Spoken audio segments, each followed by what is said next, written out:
다음은 존경하는 최성재 의원님 발언하시겠습니다. 감사합니다. 한국자산관리공사장님, 네네. 잘 아시다시피 지금 하느니 빅스텝 발행하면서 기준금리 계속 인상되고 있어요.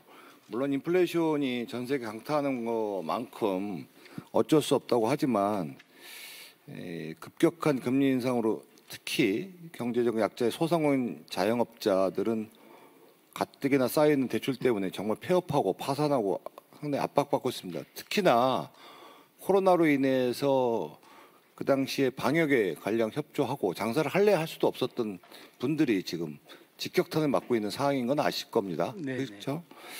그래서 이번에 새 출발 기금 이제 상당히 기대가 컸었을 겁니다.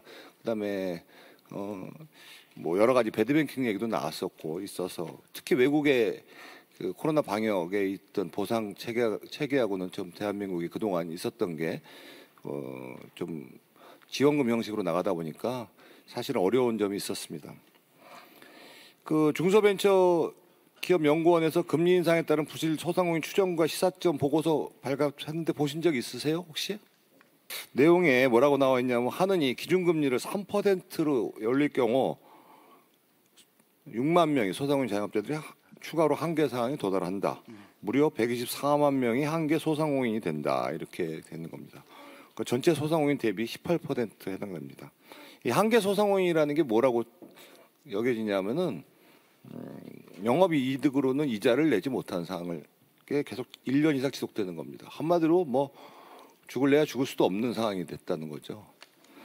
이게 새출발기금 자료 받아보니까 캠코가 새출발기금 대상자를 얼마로 보셨어요? 17만 명 받더라고요. 보니까 대상자를 전체 이런 한계 네. 자영업자 중에서 8% 본 겁니다. 8% 본 거예요.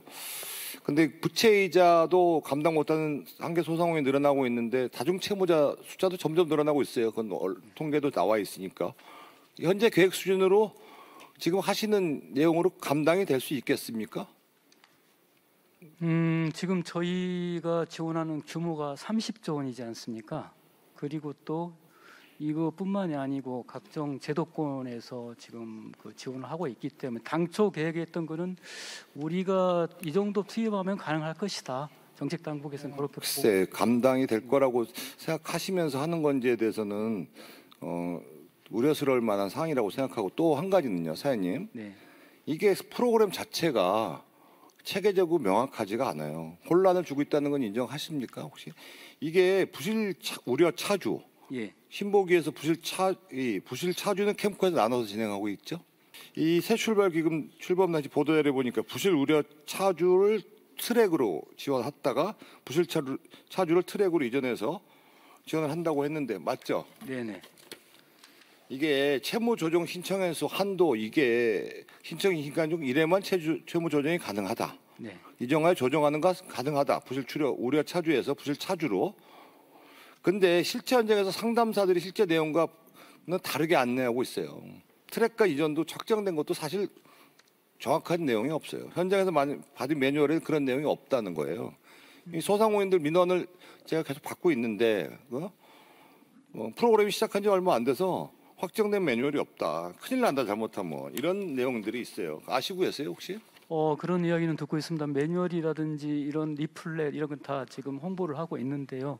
저도 확인해봤는데 매뉴얼마다 통일도 제대로 안 돼서 안내한 사람마다 말이 다르다는 거죠. 그 혼선이 없도록 추가적인 네. 안내하고 홍보를 강화하도록 하겠습니다. 새출발기금 사전 신청 다시 제가 분명히 종합계획 제출해달라고 그랬는데 일단 시행하고 마스터 플랜을 만들 예정이라는 답변이 왔어요. 이게 말이 됩니까? 지금 어려운 상황에서 이 자영업자 소상공인들이 괴멸 상태에 이르렀어요.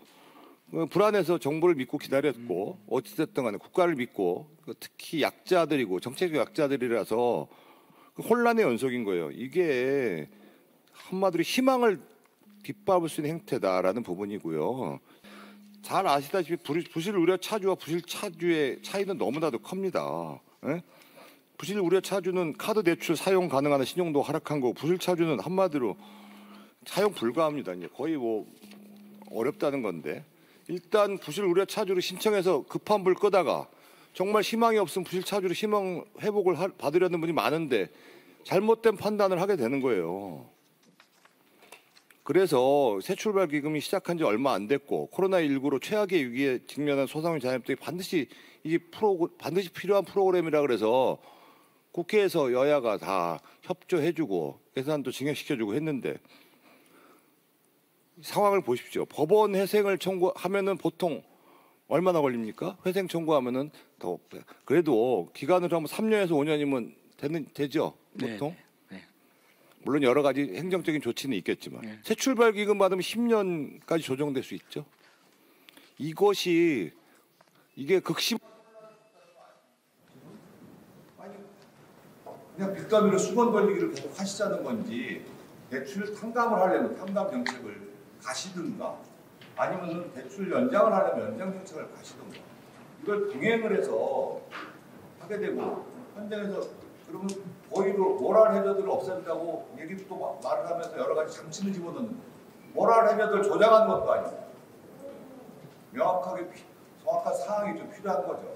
여러 가지 고육 지책을 있는 건 알겠는데 그렇게 되면은 급한 불부터 정책의 일관성도 없고 더더군다나 많은 소상공인 자영업자의 혼란만 비춰지고 그걸 갖다가 또 도리어 욕을 하고 그러면 안 된다는 거예요. 오랜 시간 준비한 건 알겠는데 일단 시작하고 오자는 이런 정책은 바람직하지 않습니다. 상당히 실망스러워요. 잘못된 정보로 특히나 불이익당한 분들이 어떻게 정확한 정책의 방향성과 정책의 플랜과 이걸 설명을 잘 하셔야 된다고 생각합니다. 현장에서 혼란이 어떻게 보입니까? 네, 알겠습니다. 혼선이 없도록 교육도 잘 하고 또 여러 가지 문제가 없는지 다시 한번 살펴보고 시행 초기이기 때문에 문제가 있다면 정책당국과 또 협의해서 일단 이제 시작했습니다.